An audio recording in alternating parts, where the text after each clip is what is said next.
ready for another lesson?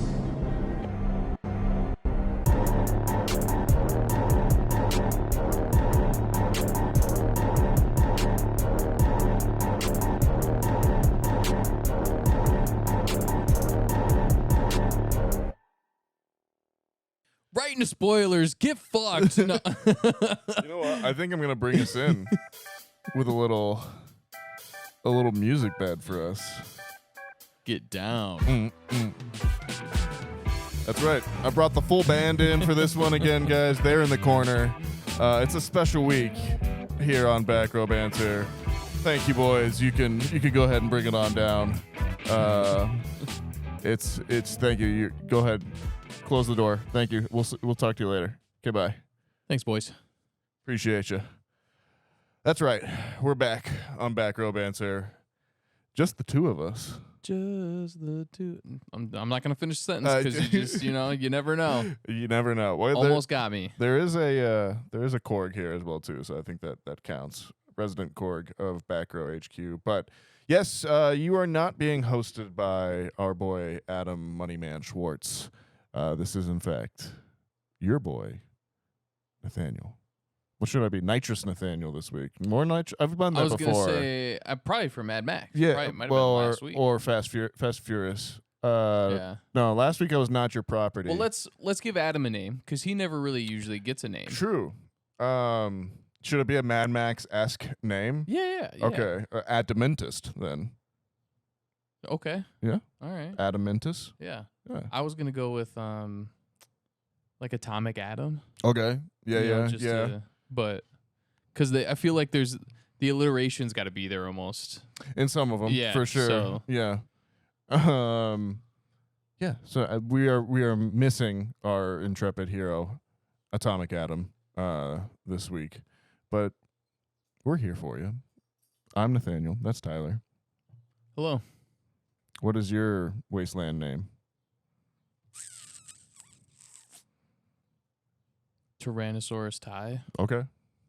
You were going with throwing it back to the dinosaurs. Yeah, and we'd all have like dinosaur themed helmets and stuff. Okay. Yeah. Our armor would look like lizard people. Would it be Triceratops though? So you could have like the 3 horns? Maybe that would be like my headdress. Okay. That's your war chief headdress. Yeah. It's like a big old Triceratops head. Yeah. That's kind of cool. Yeah, that'd be tight. I'd be into that. Yeah. And everyone else has just got really big head, but you bind their arms really close to their bodies, so That's they're T-Rexes. Yeah, not everybody, because then obviously they'd be really fucking useless. No, but that's like your the people I capture. Or something. Yeah, or like your pawns. Yeah. My concubines. So that's Tyler. We're back. Last week was Mad Max Fury Road. This week is Furiosa, not Furiosa. Nice. I've been waiting. I came up with that during the intro, and I've been waiting to break that out. That's pretty good. Thank you. Yeah. I hope other people are making that joke as well, too. Well, I don't know if anybody else is, but the people that typically listen to the podcast, I think, will appreciate it. I know you'll probably get a text from Gundy. Yeah. That'd be nice. If Cell listens to it. Or Foley, maybe. Yeah, Foley for sure will. Yeah, now he will. Yeah. Now he's going to be like, Just what was that joke? Oh, yeah, that was. I knew that. Anyways, that's too many fourth wall breaks early on, too. That's right. It's Furiosa, a Mad Max Saga, I think is what they're calling it. Yes. Yeah. We're back in the wasteland. It's 2024. And the good doctor, George Miller, he's been cooking. He's been out there in the wasteland in Australia. Maybe on a vision trip, maybe on a vision quest. Yeah. But what can I say other than he's been cooking something up, V8 and some gasoline. What can't you use P for, right? Starting right out of the way. Any film that's got a piss boy is fine by me. Semi-spoiler, but you get it. You get the Mad universe Max. we're in. It's Mad Max, folks. I wish I had like an engine sound here. Yeah. I might have to go back and record that off the recording for the episode. But yes, everything is shiny and chrome. And it's 2024 Mad Max, or like I said, Furiosa. a Mad Max Saga. Yep. The way that our review segment here on Back Row Banter works is when there's 4 of us here, we all go around and talk about the movie in non-spoilers and then spoilers. In the non-spoiler section, we go over the movie itself, its IMDb page, who's in it, who's not, who wrote it, who didn't. And we have to go around and agree if we would recommend this movie. There's no nuance on the internet. And then it's going to be spoiler time. That's where we'll get into deeper spoilers. But again, that's when there's typically all 4 of us here. This time it's just me and Tyler, so it's going to be a looser episode if you haven't been able to pick that up so far. What's Blake's name? Did we get... Oh, we didn't even go there. We're all over the place. I'm kind of excited to talk about this movie. Me too. Unless you can't tell. What is Blake's name? Big V8 Blake. Yeah, we could just do... Even I'm okay with just... V8 Blake? Yeah, V8 Blake. V8 Blake is pretty sick. I know. I really do like the in front of everything. Or big in front of everything in this case. It's true. And so yeah, like we're gonna social network it. We're gonna take out the. You're gonna drop the. Yeah, we're just gonna go with VA Blake. There it is. Yeah. There you have it, folks. The squadron is back in Mad Max form, but unfortunately, there's only 2 of us. They're out on a war run. They are. Yeah, they're. Were they going to Gasoline Town or Bullet Farm? I think. Bullet Farm. Yep. Okay. But Octoboss is on the way, so you never know. You never know. Anyways, so yeah, this is 2024 Furiosa. I've said that like 3 times now. It's directed by George Miller, written by George Miller. I know there was a co-writer on this as well too, but starring Chris Hemsworth and Anya Taylor-Joy. Anya Taylor-Joy as the titular Furiosa, taking over for Charlize Theron. How'd you feel about that, first and foremost? Just overall, Anya.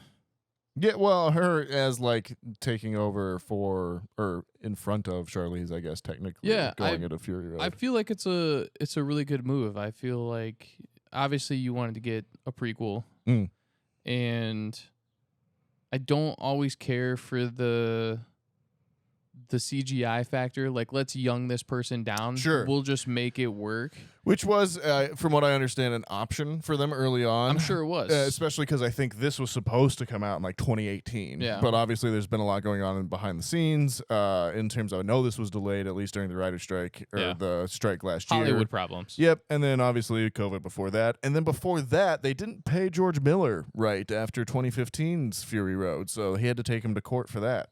But now we're back. Yeah. I didn't know that.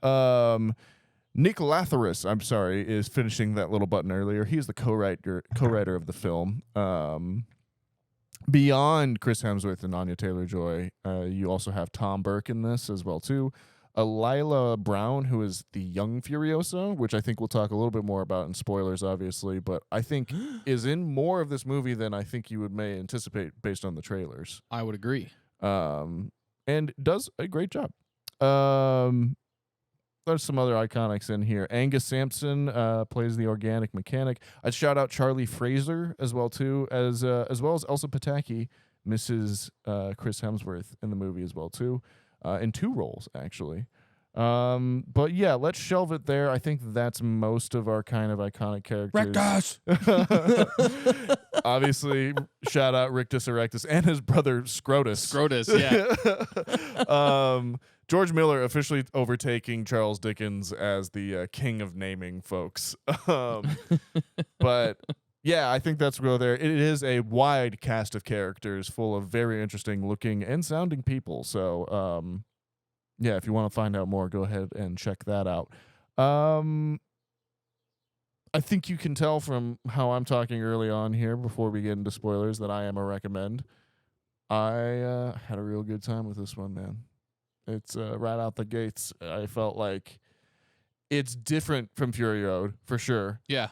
In just like, and I think a lot of people from what I'm seeing on the kind of internet are talking about that, but it's different in a way that's almost kind of immediate. So I felt like I settled into that very quickly. And even in just its structure itself, where Fury Road takes over a place of I think like 2 or 3 days. Yeah. And this is over 19 years. Yeah. Like it's immediately different. And I think Miller, to his credit, is like, I'm not going to try and make Fury Road again. Like, this is going to be different. It's going to feel different immediately. And you're off to the races. And that was enough for me as a viewer to just be like, I trust what's going to happen here. I'm in for the ride for the rest of it. Yeah. You want to hop in a little bit? Yeah, I'm for sure a recommend as well. Did you read the IMDb? I have a little bit, yeah. No, the summary. I'm summary. sorry. No, I didn't. No, Okay. why don't you go ahead and take care of that if you got there. Yeah, just because I was like, I don't know, did we? Because you went over everyone who's in it. Yeah. So, the origin story of renegade warrior Furiosa before her encounter and team up with Mad Max. That's it. Short, sweet, Short, to the point. sweet, to the point. Doesn't give anything away.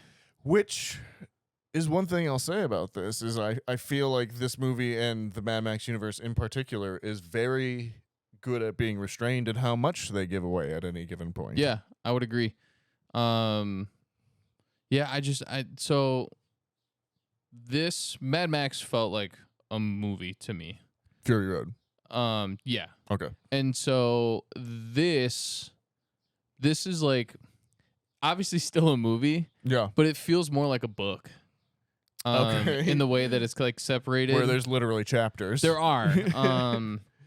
And so I don't know if I'm sure that comes into play a little bit, but just there's direct correlations with what's happening. They do a very good job as far as timing everything out. The layout of everything, how it was edited together. And yeah, so it kind of, this is going to be close because this is it's going to be a good movie. Yeah. I think it's going to be a good movie for a lot of people. And I think this is also going to be like one of those movies again that not so much like Dune 2 because Dune seems like an immediate sequel. It's happening right after. Sure. This is obviously a prequel. It, like you said, it takes over a longer period of time. Yeah. And so yeah, it's just it feels so good though in such a different way, like you were saying. Yeah, I think it's the contrast of Fury Road, which is this tight train of a movie that is going in one direction and then barreling forward. Yeah.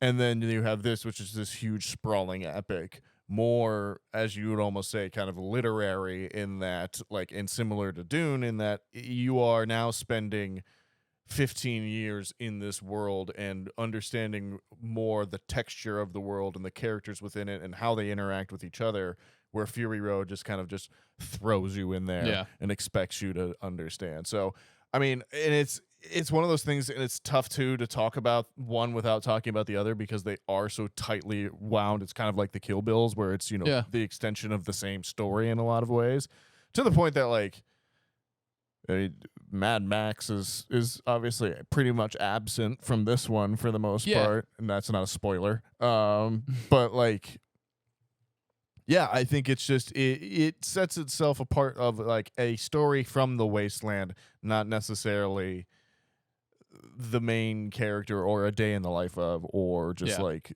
this random bullet of a movie that was Fury Road, basically. Yeah. So yeah, I'm a big recommend. It's one that's grown on me even more the longer I've sat with it. When did you see it? I saw it on Sunday. Okay. And so I got to see it in Dolby as well, not IMAX. I did not see it in IMAX either. But I really enjoyed it. And do you want to go see it in IMAX? I mean, I would. Yeah. Like, I think this is one that merits going out to the theater to see it. Absolutely. I would. Yeah. Like, I would agree too. I think like. This just it cements like George Miller as like a kind of a personal hero of mine in my mind, in the same way of like a Wes Craven or a Paul Verhoeven or something like that. And just like, I love the way this dude's brain works and the way that he goes about telling a story, and just the amount of thought that you can tell goes into every frame of these movies is just so impressive to me, and is such a fine example of like movies as a form of art. So yeah, I'm a big recommend on this one. You? Yeah, huge recommend. Yeah, so I feel like Fury Road was more of like, if you ever want to see like surface level George Miller, that is a great way to get into George Miller. Yeah, if you needed to watch one movie to understand George Miller's whole deal, it's Fury Road. Yep. And then this feels like more of his movie. This is a deeper level of him, almost to the point where director is not overly something that I pay attention to on a regular basis. Sure. There are some times where I do. Obviously, you would guess that George Miller was making the second one, but I literally had to question myself for a second when I was like sitting there. Basically, the first 5 minutes have gone through, maybe less, and I'm like, George Miller do this one too? Yeah, sure. And so it feels like such a different level of him. Yeah. And it's such a great way to see what else he has and how far he's come and where he comes from, and it's just there's a lot of depth from his aspect. The other comparison I would make is Fury Road is The Hobbit. This is Lord of the Rings. Sure. Yeah. Like that in terms of like differences of tone and everything like that as 100%. well too. Yeah. So yeah. I think from then on we will go to spoilers. Go ahead, make your engine noise again for spoilers. Thank you very much. Spoilers, everybody. Shit goes down. Shit goes in a lot of different directions. It goes down. It goes up, including up. It goes very up, way up, dude. Like, we gotta talk about the Octobus. Like, one coolest name I've heard in a while. Coolest looking dude. Shout out. I think his name's Goran de Kloot. He's always plays like Anubis in things because he just looks like Anubis. Yeah. But he's the Octobus in this, which is like a spin-off group of Chris Hemsworth's Dr. Dementis' guys, but also may become like those Marauders in Fury Road with the like spike the sand. car. Yeah. Or the everything's rusted. Yeah, or even the guys that are in the canyon that blow it up or whatever as well too on the bikes as well. I was saying the bike guys. Yeah, not the first ones they run into. The buzzsaw guys. Yeah.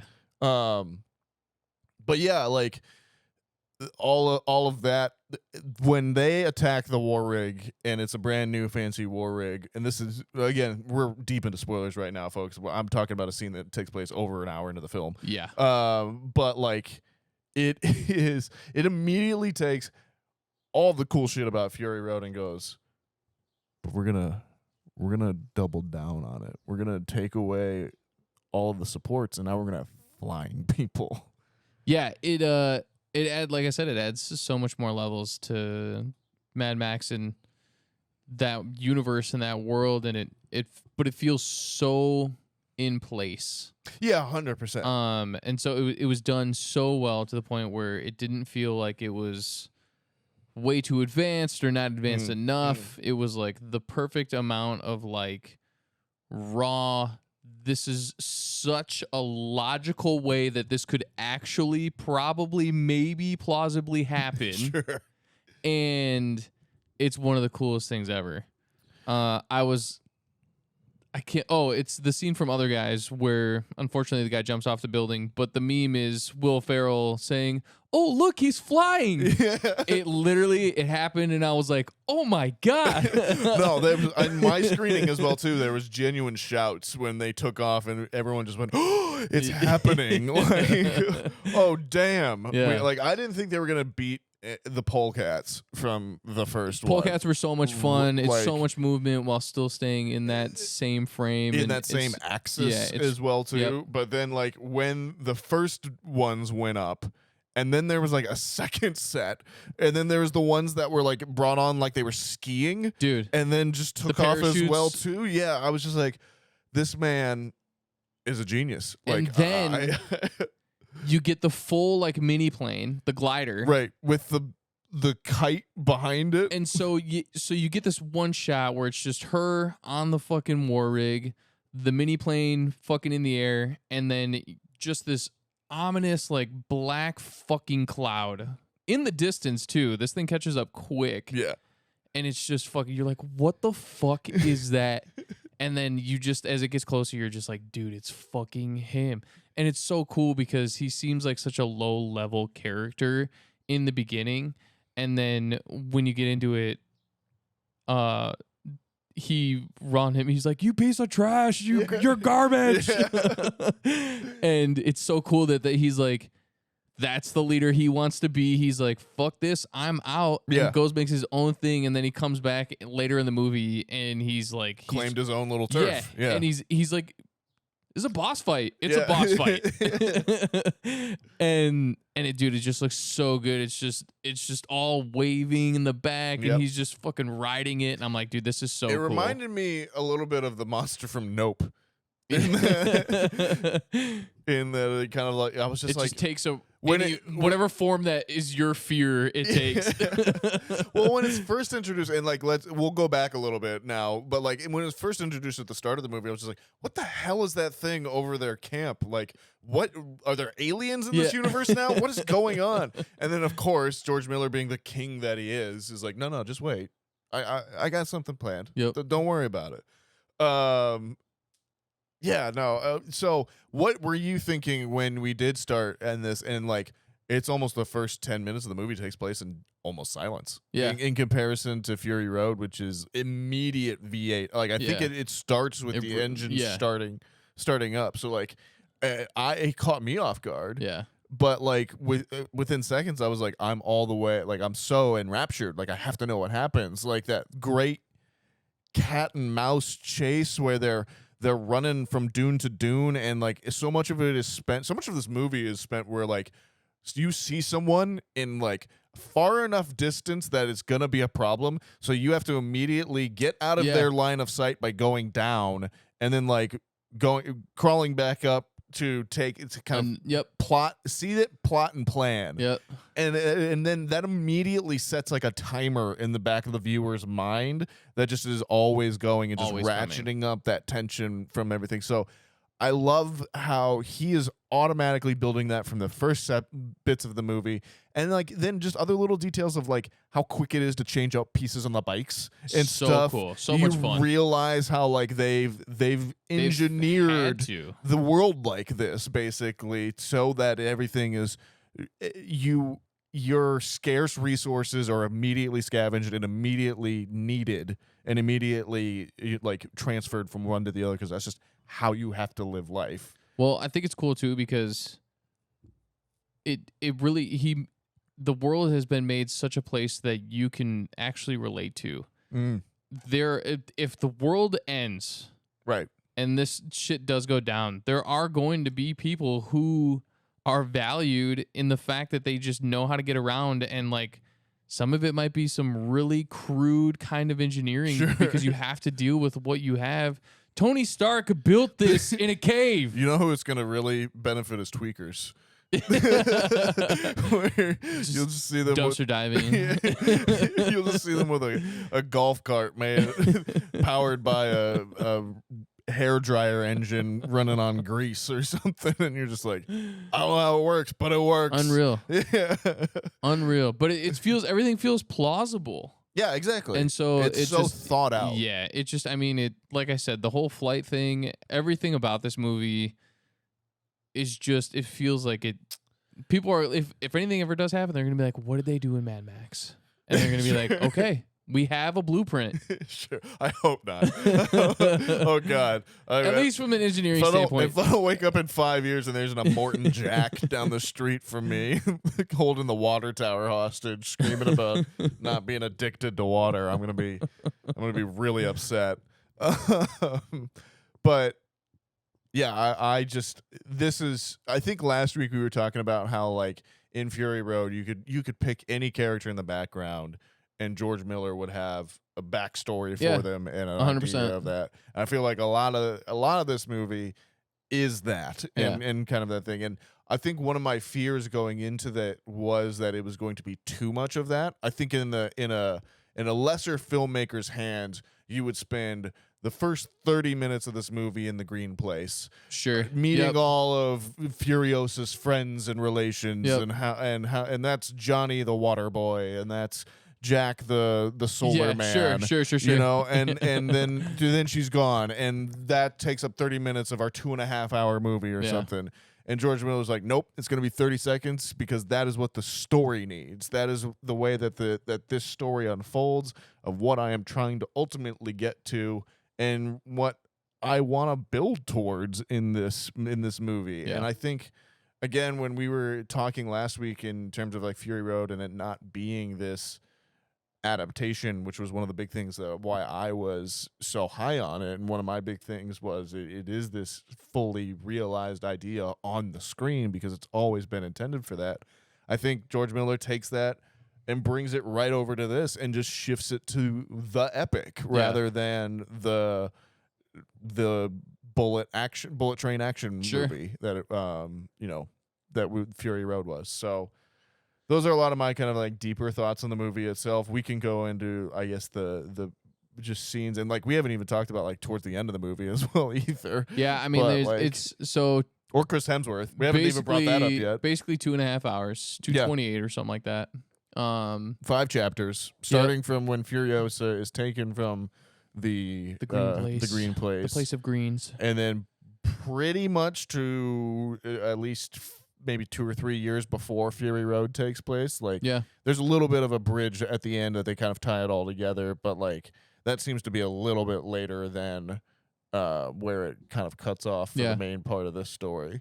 But it's basically how she becomes the Charlize Theron character in Fury Road, the badass that she is. Yep. And you see a lot. There was a lot more of the Citadel and Immortan Joe and kind of like that crew than I was 100%. expecting, I think. And a lot of it takes place in the same kind of area that you kind of hear about in Fury Road, but you never visit. We see Gastown. We see the Bullet Farm. And extended sequences. And we have this new character and crew in Dementis, which is Chris Hemsworth character. Yep. Pulling, I think, his best acting since Rush, in my opinion. Yeah. I like this character. I thought was great. I would agree. I think this, and you could tell because you see some of the interviews or whatever. He was so excited to be this character and all the things that you were reading, and it shows. He definitely has. He's having a lot of fun with himself and what he's capable of, and I think he did such an awesome job in all the Guardians or the Marvel movies. You just get Thor, and like as cool as his character is in the Marvel universe and everything like that, it's just what we've been seeing him doing pretty consistently since Rush. And so we know that character, and let's be honest, we're kind of just over the Marvel universe in general. Maybe not specific characters, but I think that tone. He's that in tone, that. That tone is kind of like the tone of the Marvel universe is a pre-2020 tone. Yeah. In a lot of ways, I feel like in that kind of like snappy back and forth. Well, that just happened. Yeah. Like what everyone talks about in that kind of postmodern nihilistic, snide version of everything. Sure. And now it's like, bro, we went through some shit. We want some emotion. We want some depth to things. And I think this is a little bit more of a return to that for him. I think what I love about Mad Max, particularly Fury Road and now Furiosa, is like there are these great characters who are so surreal, but are so vividly and like and concretely imagined, but then they have these very human foibles and very human like understandings and interactions with each other that they play completely earnestly. Yeah. And it just makes this great, again, like iconic storytelling in some ways. Like Dementis is just so, he's trying to be Jack Sparrow, but he's not. Yeah, 100%. Yeah. He's just, the cool thing about his character is he, compared to somebody like Immortal Joe, he doesn't seem like he knows what the fuck he's doing. Right. And exactly. it's so much fun to still see him be like, probably, who all the other leaders that are out there, like, no, I'd be the best. Right. I'd be I got this down. Right.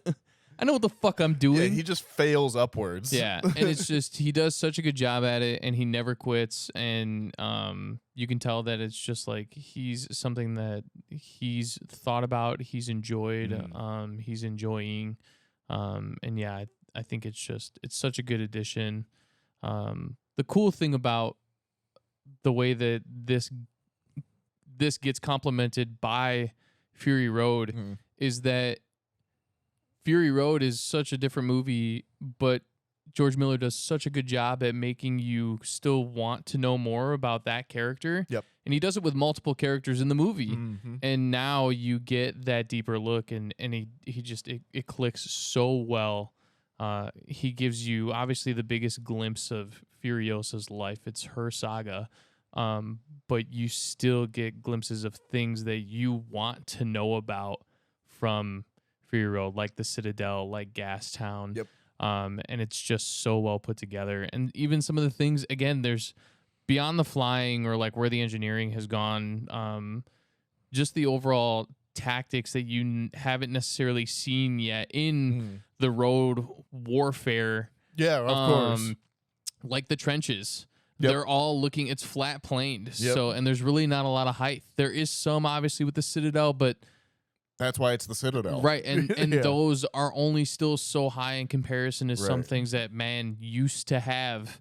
And so you like, they're just in trenches. They're traveling around in trenches. So you can't see them off in the distance with telescopes so they can get high or so they can get closer to you. Cause again, it's just, this movie is like you said, everything's based on time. You know how long it takes for something to get to the next point. For the most part, it's constantly playing a role in the back of your head. Like, okay, well, this has to progress like now because it's gonna happen. He visually warns you what is happening, and then you as the viewer are now, okay, that's the tension. That's the timer started. Yep. Okay, and something is going to happen, and no matter what, unless you do something about it. Yeah, exactly. Yeah, I think that's great. I think I want to give a shout out to Little Furiosa. She's incredible. In this movie, way more than you would initially think. And genuinely, I had a tough time figuring out when they switch.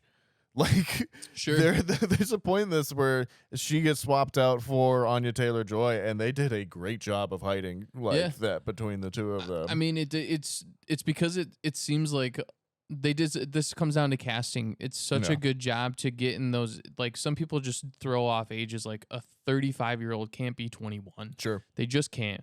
We know that, you know, you do it in some of those older teen movie bullshit movies, but it doesn't work. Yeah, we know. Okay, Tobey Maguire. We fucking know. And so they did such a good job with casting and making sure that the characters, the cast was in such a good age frame for where you can't necessarily tell where those time frames take place, but you know they have. Sure. And a lot of it goes back to the cutting of her hair. Yeah. Because there's the wig scene, and it's like, so it starts this, and it's so cool to see that progression of age, but not the branch. Yep. With the wig growing through it and everything. It's such a weird, provocative image kind of thing. Yeah, and just such an awesome way to just say, time's passing. Yeah, we're not in a new chapter, but like we have sped forward in time. So good. Yeah, I think that was great. I mean, and that's classic filmmaking. Like that is like iconic, like old school, you know, like formula filmmaking that is, you know, that I think, again, like George Miller being this kind of outsider originally, almost, you know, being a late career transition from a medical doctor to a filmmaker. Like, I feel like he approaches it from this, like, I need just the essentials. Like, here's my thing, and like I'm gonna strip it to its parts, but those parts are going to be the meat of this whole thing, and that's what's gonna make this work, and we're gonna commit to that. Yeah. And that is just such a great way to make movies, in my opinion. Yeah. Like, it's just cool. Well, he even goes back to like the original Mad Max. Sure, yeah. I was literally talking about it last week where you guys have all said you hadn't seen them. Yeah. And I'm like, they kind of have a horror-esque kind of take on them because there are dark catacombs and weird uplighting like you're telling a ghost story. And we literally get some of that when she's in like the body hole, which is disgusting. All the maggots. Yeah, But and it's so visceral. But you realize immediately that it's there to help her, but then you like, but don't stay there too long. Like, yeah, that was nuts. So gross, but so like, and like that's someone's fucking job. And like mixing with that, I would also say there's those elements of humor in this one that I think are are not as present in Fury Road, but are more in the original series as well too. Like where you just have that slow pan down and there's just a guy head first in the sand with a pair of legs up, like, that's a good gag. I mean, like, come on. That's and like, it's somewhat plausible. Though 100%. Sand dunes are hard, but like you're still gonna get some kind of absorption. If you fly off a bike that's probably doing 50 plus, your body's probably gonna end up like that. Yeah. But it is funny. Yeah, it's just this surreal, like, you know, just strange but like completely tethered filmmaking. It's awesome. Love it.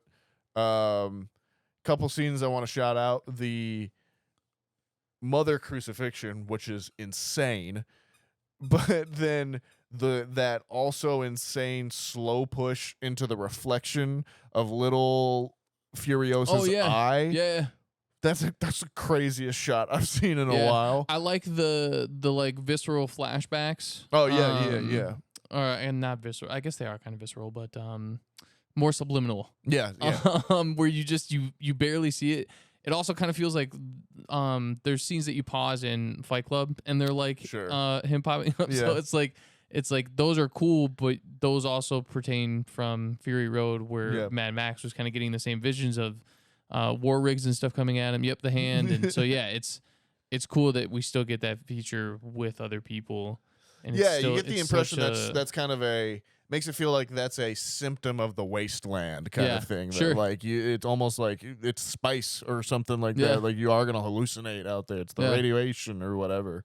As well, I think the other thing I wanted to shout out, Praetorian Jack. Our Mad Max stand-in, so cool. Basically. Love Tom Burke. I think he's awesome in this. I hope he gets more things based off of this. It was dope. And the scene where they rip off Chris Hemsworth nipples. Unreal. Really, again, it's one of those things that is funny when you realize what the fuck just happened. But you're totally lost, which is like reflection of him, I think, too, 100%. with that scene where like he comes in with a sort of plan and he's like, I'm gonna figure this out. And immediately it goes sideways, and you as the viewer are just like, what the hell is happening? And like you haven't quite figured out if Hemsworth is supposed to be super serious or and then finally you're like you're there. So there's multiple levels and multiple varieties of crazy. Yeah, and this is just a clown. And success and it's so funny because the trailers make you think he's still supposed to be like the most dangerous, epic person that Furiosa's ever come up against. How do you top Immortan Joe? Well, he's crazy, right? But he's kind of bad at his job. Yeah, but he sucks. And that's great because that's why that dude wouldn't make it into Fury Road, obviously. And then I loved all of that. That was when I was kind of just like, I'm on board. Like, I'm completely sold on this film at this point. But I did want to bring one last thing and close it off with, just the final conversation and then the ending. I mean, I think George Miller bets so much on that final talk between Hemsworth and Anya Taylor-Joy, and I think they're both so good in it. And then the choice to have her beat him to death and him go into that seizure, or beat him into a coma, basically, and him go through that seizure was just such a visceral, kind of realistic, like, dose in this very surreal movie. And then to follow it up with, and then she put a seed in his crotch and it grew into a tree that fed on his body. I was just like, this is... hats off. I was clapping in my So good. clapping in my seat. Yeah. No, actually, I'm not that weird guy that claps at the end of the movie, but I felt like it metaphorically. I'll clap if I want. But yeah, I was in. Yeah, I couldn't agree more.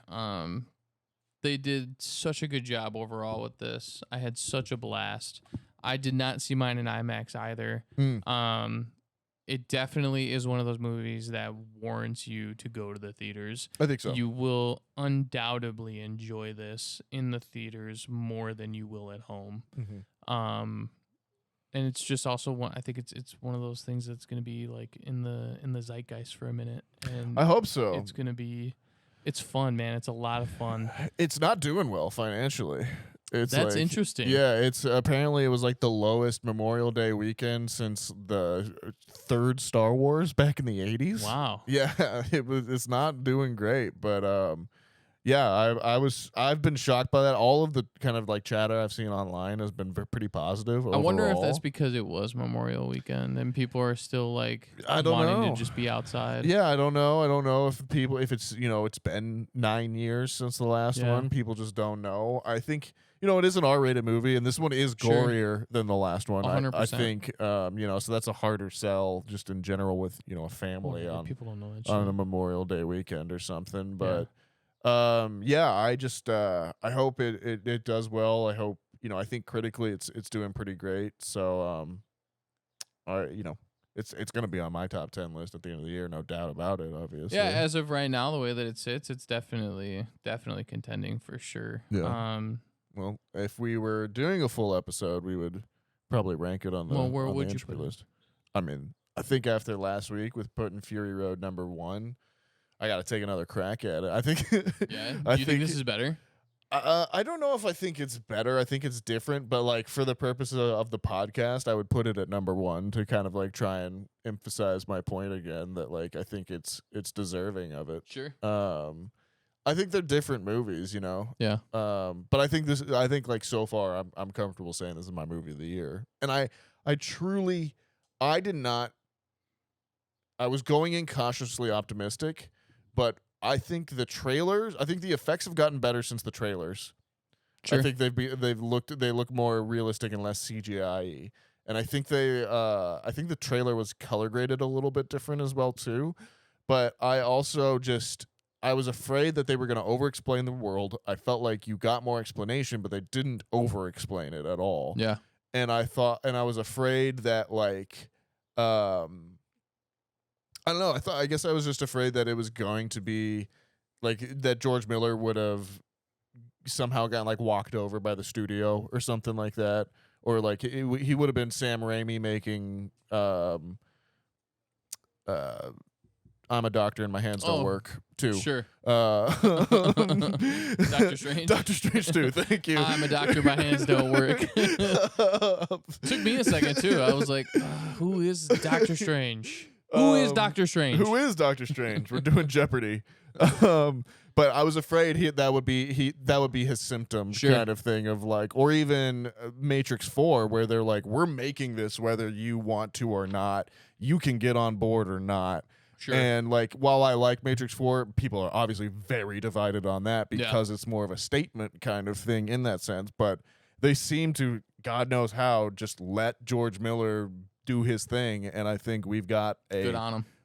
an amazing piece of filmmaking out of it. So yeah, I'm very happy. They are different movies. I don't know what I like better. It's tough. It is tough because you always want more of Mad Max. Yeah. You do get a small overhead glimpse of the him, back of Mad Max in his car, which is apparently Tom Hardy's stunt double from Fury Road. Hilarious. Yeah, they just got him back. Yeah, whatever. Works. You think that pisses off? He's like, you guys didn't want to book me? What the fuck? I think it's George Miller's commentary on The Fall Guy. Yeah. Ryan Gosling's too handsome to be a stunt double. Whatever. I bet they're on good terms. George Miller's probably like, Now I think he's I like, think, I got another movie for you somewhere down the road, maybe. or I wonder if Tom Hardy's just like, you know what? I've done my thing with that. I've moved on. I'm doing other things now as Dude, well too. I'm also okay with that. You know, I am a big fan of people not overplaying things. If Yeah. you leave me with these 2 movies, I will not be unhappy in any way, shape, or form. Yeah. Well, George, I think George is like 80, Yeah. like 79 maybe. Well, at least clue somebody in with what you got in your back pocket before you go, bud.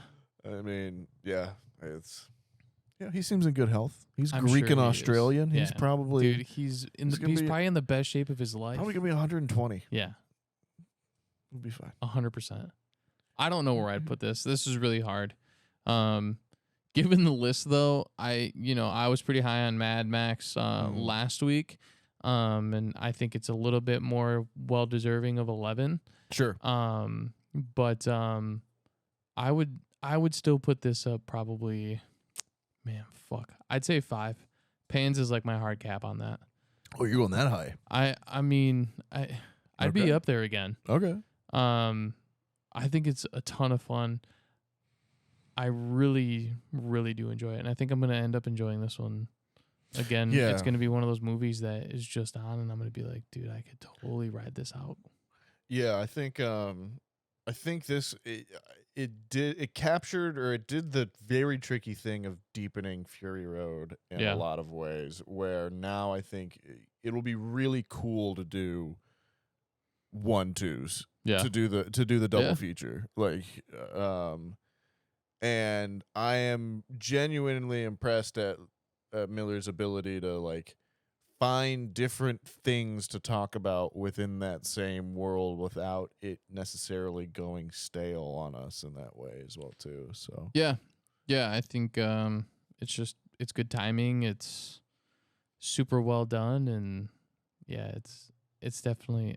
I hope go out and see this movie, people. If it was just because you wanted to be with the family or whatever last weekend, that's I cool. get it. So be it. Yeah. But please, go see this movie in theaters. You went and saw Dune. Go see Furiosa. You did. Some of us went and saw Dune 3 Twice. times. Some saw it twice. Some people maybe even see it 4.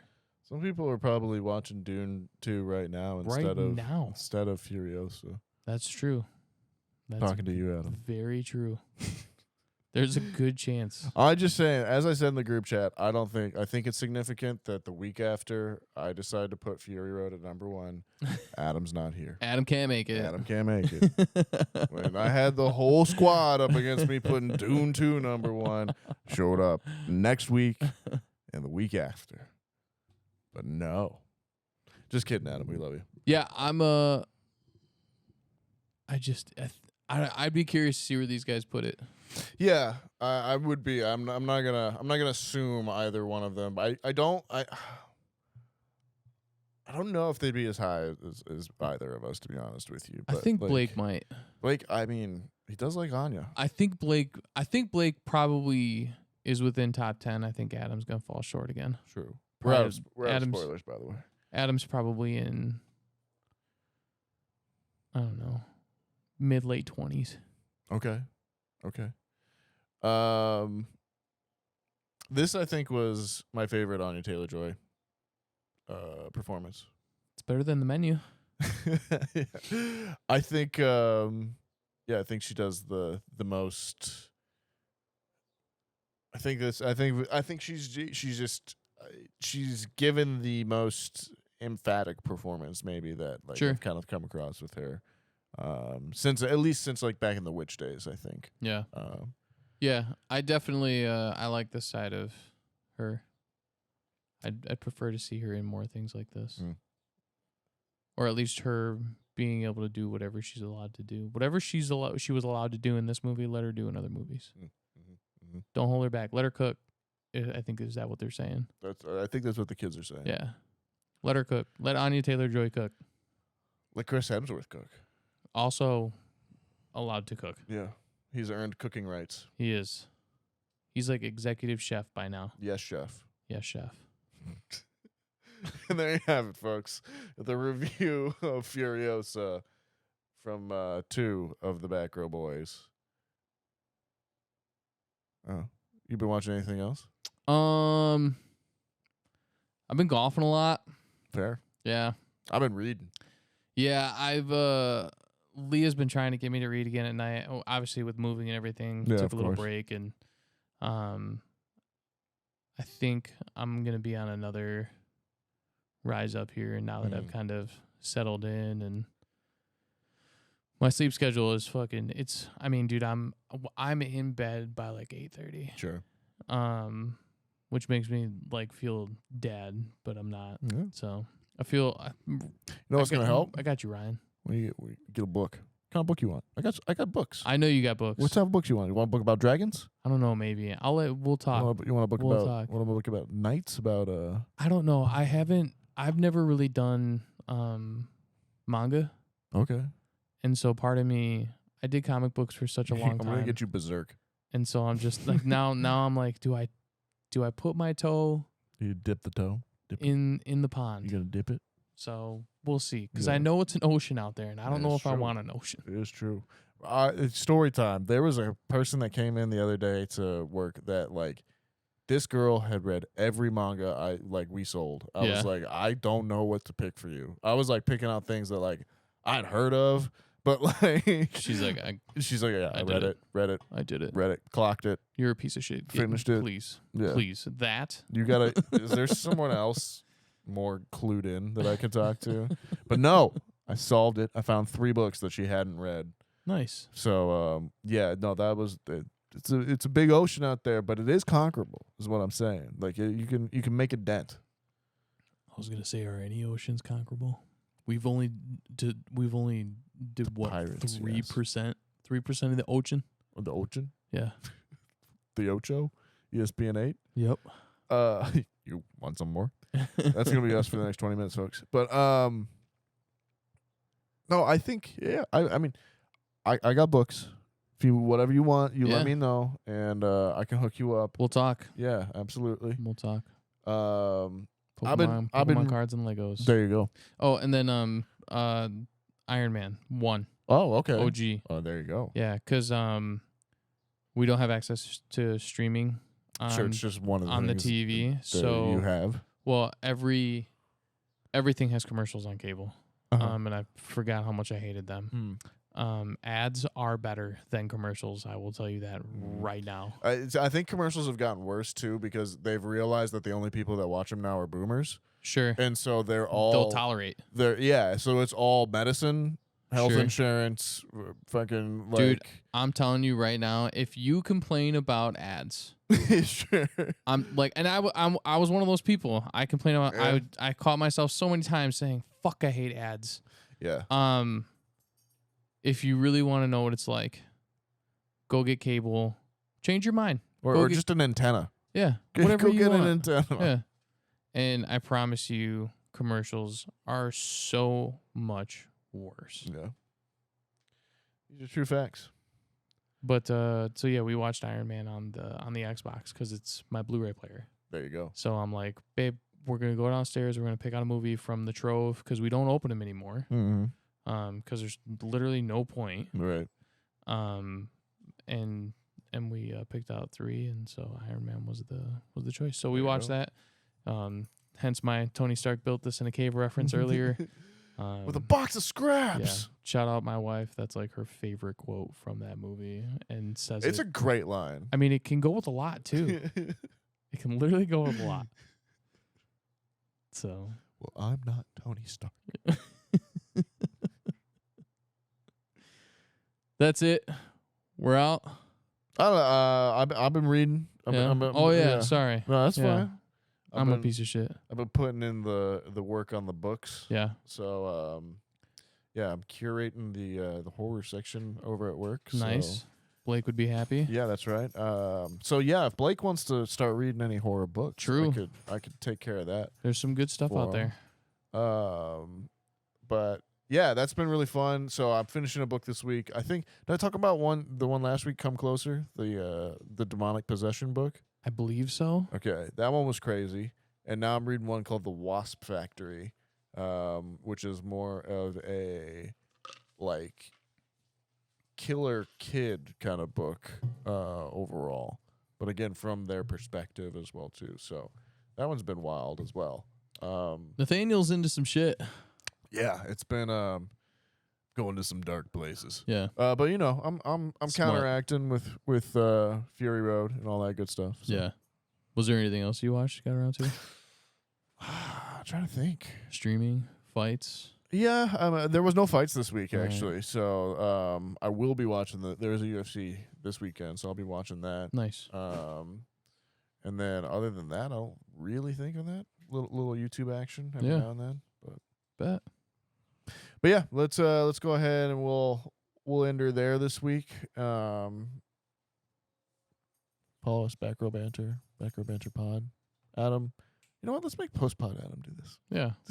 Let's just ride Yeah. on out. Plug your shit. I'll plug my shit. And we'll get out of here. Yeah. Well, listeners, I bet you didn't think you'd be hearing from me this week, but of course, it is I, Post Pod Adam, coming at you with, I guess, show plugs, I guess is my role. They couldn't go and find our show plugs, so I guess I'll give you guys that. But before I do that, our movie for next week, which I don't believe either Tyler or Nathaniel mentioned, our movie for next week is going to be Suzume.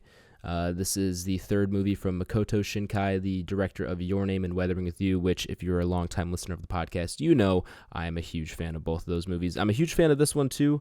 It is currently streaming on Netflix. You have easy access to it, or at least you should.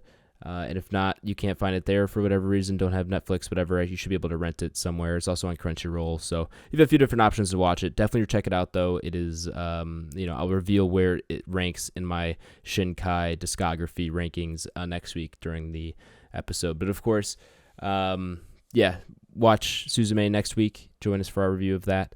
And then show plugs. Yeah, I guess I'm helping us get out of here. Let's see, Back Row Banter, share the podcast with a friend, a family member, a road warrior you may know. Follow the show on Twitter at Banter Row, on Instagram at Back Row Banter Pod, and our YouTube is just Back Row Banter. Go subscribe to us there because we really would appreciate that. I think that's going to do it. I think Ty and Nathaniel are going to give their plugs, and then we'll be out of here. So, see you next week. You can find me on Twitter and Letterboxd at @nsgingrich. You can find me on Instagram at NathanielG92. Sandpiper Tapes is my other podcast. Tyler, what you got? Instagram, Letterboxd, and X, all Tyler Vidalis, VIDALES. That's going to do it for us from here at the old Back Row Banter. We appreciate you stopping by, and we'll catch you on the next one. We'll BRB.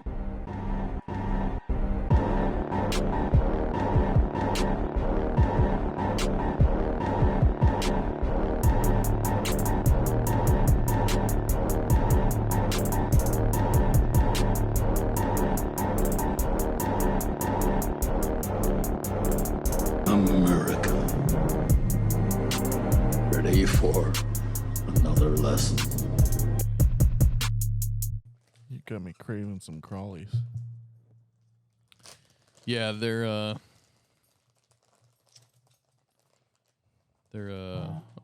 phrase you don't care for, which is guilty pleasure.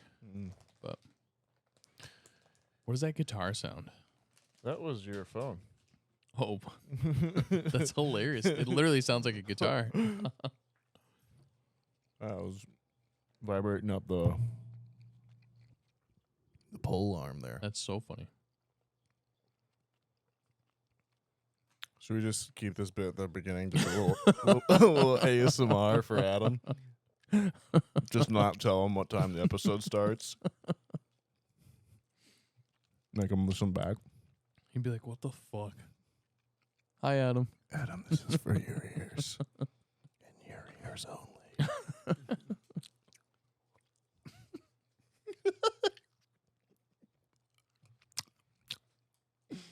I just hear the chewing, and now I'm like, turn it off.